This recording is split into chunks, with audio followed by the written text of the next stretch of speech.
नमस्कार, मैं शंभू कुमार सिंह और आप देख रहे हैं नेशनल दस्तक। आज कहानी एक ऐसे फुटबॉलर की जो इस दुनिया से जुल्म को खत्म करना चाहता था, जो इंसानियत का पैरोकार था, लेकिन जिसे इस देश का सभ्य समाज नशेड़ी कहता है। डियोगो माराडोना, फुटबॉल का भगवान। चाहे वो पेले हो, चाहे वो मोहम्मद अली हो, ये वो तमाम खिलाड़ी थे जो खुलेआम सरेआम रंग भेद के खिलाफ सड़कों पर उतरे, शोषण के खिलाफ सड़कों पर उतरे। पेले ने एक बार कहा था, माफ कीजिएगा, मोहम्मद अली ने कहा था, जब वियतनाम युद्ध के समय उनको लड़ने के लिए अमेरिका की तरफ से कहा गया, तो उन्होंने कहा कि मैं उन वियतनामियों को क्यों मारूं जिसे मैं जानता नहीं। अगर मुझे मारने का मौका मिलेगा तो मैं उन लोगों को मारूंगा जिन्होंने मुझे अश्वेत समझकर रंग के आधार पर गुलाम बनाया।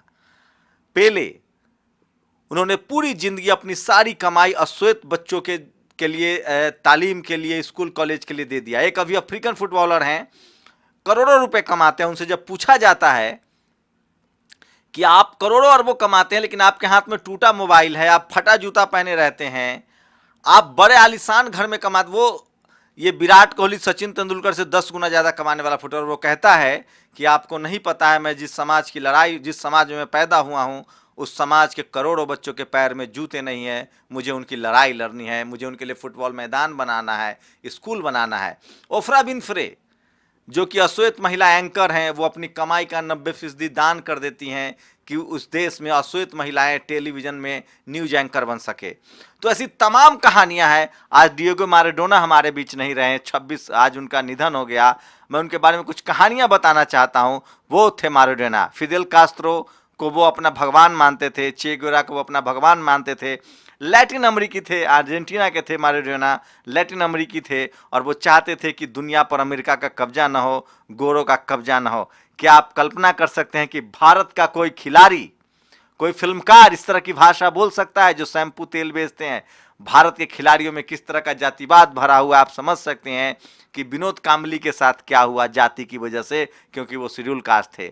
आप समझ सकते हैं कि एक क्रिकेटर हैं गुजरात के, वो कई बार कहते हैं कि मैं राजपूत हूं। तो भारत से आप उम्मीद नहीं रख सकते हैं कि यहाँ के खिलाड़ी, यहाँ के फेमस जो सेलिब्रिटीज़ हैं, वो कभी सत्ता से आंख मिला सके, सत्ता के खिलाफ बात कर सके।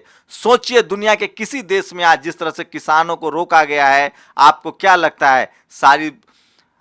आज सारी जगह सोशल मीडिया पर किसानों की खबर, लेकिन कोई नहीं बोलेगा। वही डियोगो माराडोना है, उन्होंने अमेरिकी राष्ट्रपति को मानव गू कहा था। मैं 2 पोस्ट पढ़ के उनको श्रद्धांजलि देना चाहूँगा, और मैं चाहूँगा कि आप कितना भी बड़ा हो जाएं, लेकिन आप अगर आपके अंदर अगर गैर बराबरी के खिलाफ ताकत नहीं है बोलने की, तो आप इंसान नहीं हैं। हम सब इस दुनिया पर आए हैं, इस दुनिया को थोड़ा बेहतर बनाने के लिए, इस दुनिया को थोड़ा हसीन बनाने के लिए, वरना घर से ऑफिस, ऑफिस से घर तो सब करता है।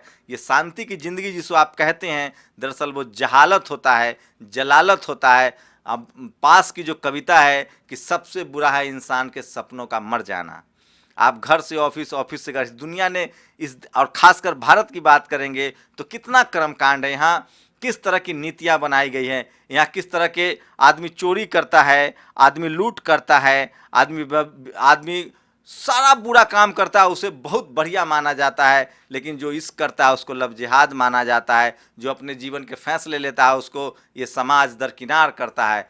तो ये हमेशा से होता रहा है। इस देश में जो मनुवादी, ब्राह्मणवादी थे, उन्होंने देवदासी प्रथा बनाई थी। मंदिरों में वो महिलाओं का बलात्कार करते थे, रेप करते थे, लेकिन उन्होंने ऐसी बंदिशें लगाई कि महिलाएं स्वच्छंद रूप से न घूम सके, ताकि वो आज़ाद न हो जाए। और इसीलिए लव जिहाद का नारा दिया जा रहा है, ताकि महिलाएं अपने मर्जी से अपने जीवन साथी का चुनाव न कर सके। इन्हीं सब तमाम चीज़ों के खिलाफ माराडोना ने जीवन भर बोला। और मैं 2 पोस्ट पढ़ूंगा।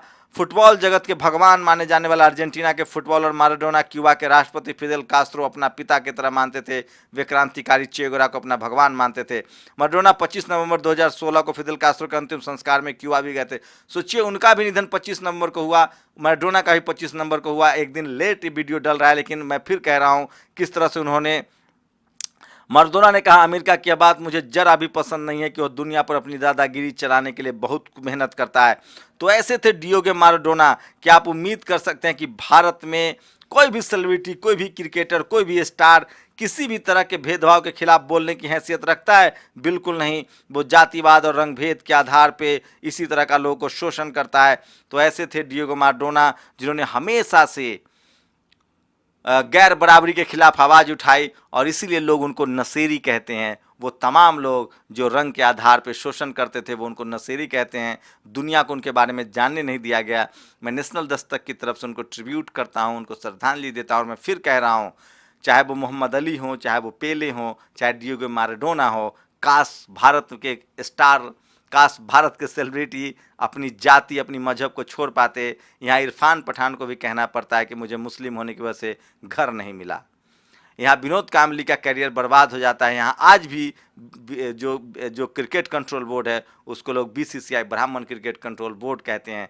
तो भारत में बहुत कम लोग मिलेंगे जो अपनी संपन्नता के बाद सत्ता से 2-2-4 करते हैं, वरना यहाँ तो पैरों में चलने की आदत है, तलवा चाटने की आदत है। मैं इसलिए कहता हूँ, भोपाली की एक कविता है कि अगर मैं भी सत्ता को सह लेता तो महलों में रह लेता। मैं फिर कह रहा हूँ, बाबा साहब ने जो कहा है, जिंदगी लंबी नहीं आलीशान और शानदार होनी चाहिए, जहाँ आपको डटकर बोलने की ताकत हो, तमाम बुराइयों को से लड़ने की ताकत हो। लेकिन इस देश में लगातार फूले पेरियार, अंबेडकर, कांसीराम, रामस्वरूप वर्मा, जगदेव बाबू जैसे तमाम क्रांतिकारियों को ख़त्म किया गया। और यहाँ जाति विशेष के लोग, वो फिल्म स्टार हो जाए, क्रिकेटर हो जाए, बिजनेसमैन हो जाए, उनको कोई मतलब नहीं है और वो किसी भी तरह के गैर बराबरी के खिलाफ नहीं बोलते हैं। शायद उनको पता भी नहीं होता होगा, लेकिन जब तक SC ST OBC माइनॉरिटी के लोग हैं, वो जब तक नपुंसक बने रहेंगे, उनके खिलाड़ी, स्टार, मेंबर ऑफ पार्लियामेंट, नेता नहीं बोलेंगे, तब तक देश कभी नहीं। और एक बात जान लीजिए, जिस चीज़ को आप ऐशो आराम कहते हैं ना, आप खा के सो जाते हैं और कुछ नहीं करते हैं। आपके पैसे क्या करेंगे? आप धरती से आसमान पर नहीं ले जाएंगे। सबसे बड़ा सुख होता है दुनिया में इंसान जब इंसान कुछ ऐसा काम करता है जिसके लाखों करोड़ लोगों के जीवन में बदलाव आए।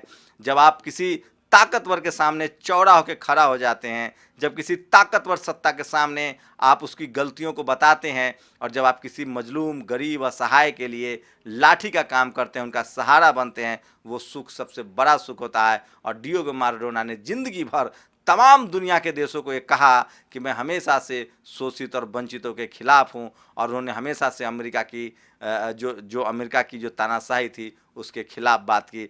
शायद भारत के जो स्टार फुटबॉलर, क्रिकेटर हैं, इससे प्रेरणा ले सके, चाहे वो क्रिकेटर हो, स्टार हो, लेकिन यहाँ आज तक ऐसा देखने को नहीं मिला है। और SC ST OBC minority, Bahujan Samaj के लोगों को वहाँ तक पहुँचने ही नहीं दिया जाता है।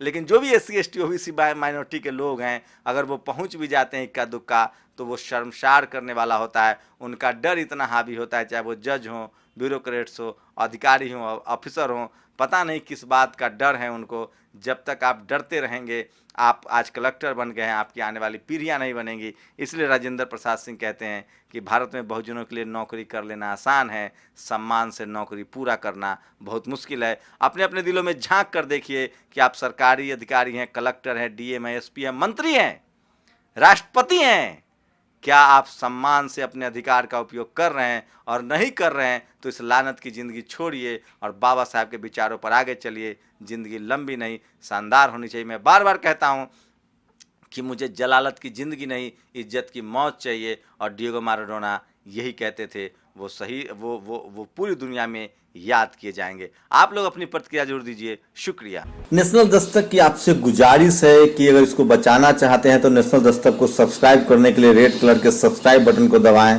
फिर बेल आइकन की घंटी दबाएं। नेशनल दस्तक को बचाने के लिए बहुत ज़रूरी है कि हर खबर को शेयर करें, लाइक करें, कमेंट जरूर करें।